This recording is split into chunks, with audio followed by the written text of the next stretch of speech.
Welcome to The Terrible Take, a daily segment telling Steeler Nation what's on our minds. I'm Melanie Friedlander. The Steelers' 2026 draft class is now in the books. As always, there are mixed reactions from fans and media alike. Draft grades are rolling out, but we won't really know if these players were the right choices for a couple of seasons in many cases. Wide receivers like Jeremy Bernard or even Caden Weegan, who will likely serve as kick and punt returner, can prove their value as rookies. When it comes to players that man the trenches, though, it can take longer to earn playing time and show what each man can bring to the team.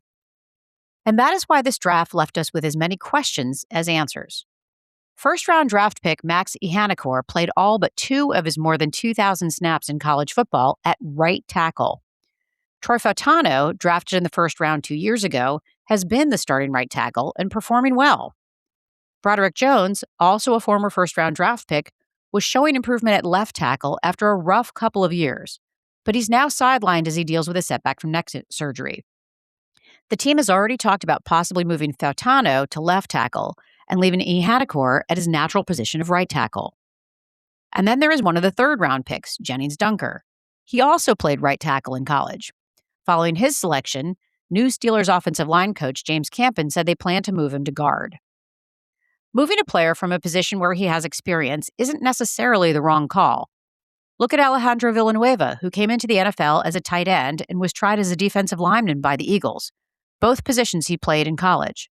The Steelers moved him to left tackle based on Mike Tomlin's recommendation, and he excelled at that position for years. But it doesn't always work out that well. The obvious example is Kevin Dotson, who earned multiple honors as a right guard in college. The Steelers moved him to the left side, where he struggled.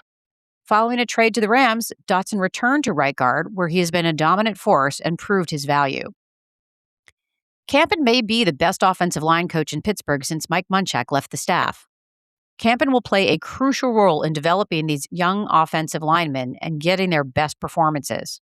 Where they will line up still remains to be seen. Here's hoping the coaches make the right call for each one of them. Be sure to follow us at SteelersDepot.com and check out episodes of The Terrible Take every day at 5 p.m. Eastern Time. And check out The Terrible Podcast with Dave Bryan and Alex Kozora every Monday, Wednesday, and Friday.